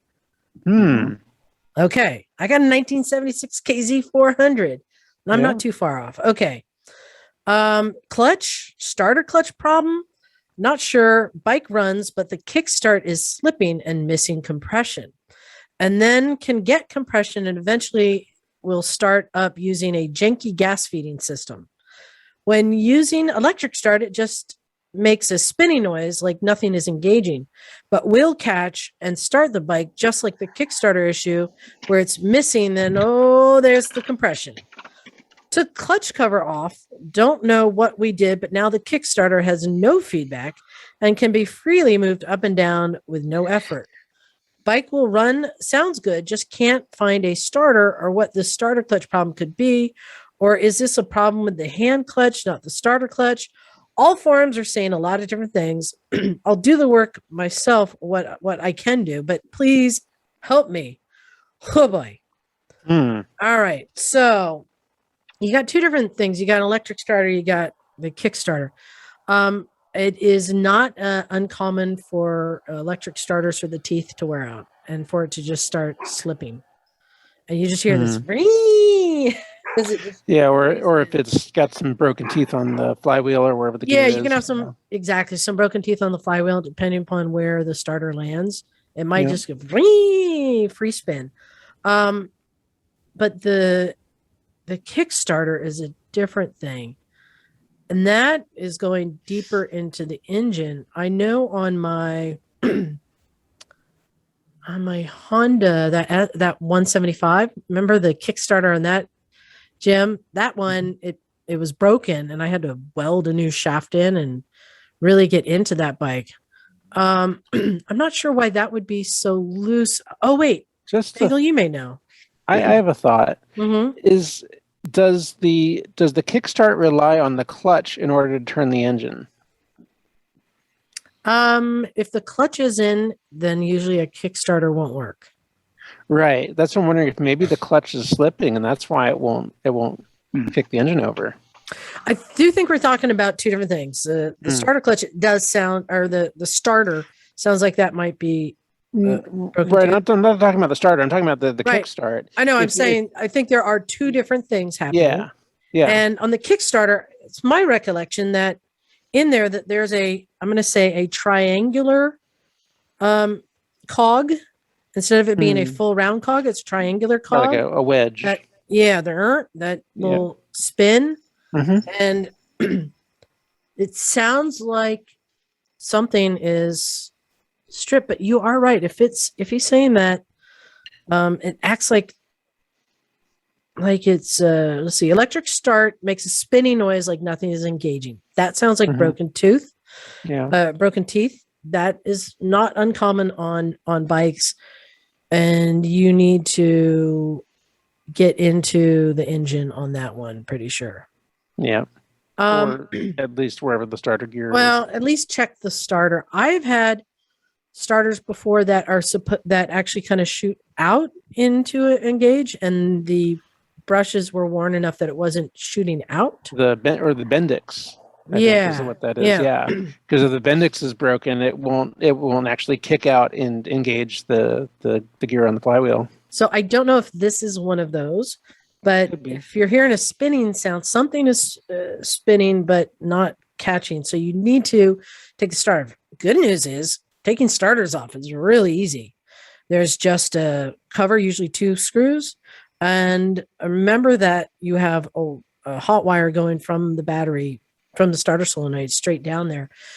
So I would disconnect the battery for until you get the starter out. Then you can have it out in your hand, and it's fun to hook it up to a battery and watch it, see it go.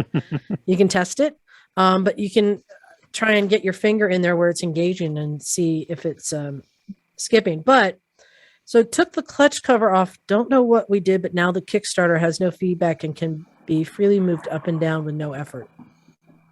I think that if it has what I recall from like my 175, and I know Emma would be able to answer this, but it's a little triangular cog, it can easily go past and not be coming back in and engaging. Oh, like the return spring isn't pulling it back? Mm-hmm. Yeah.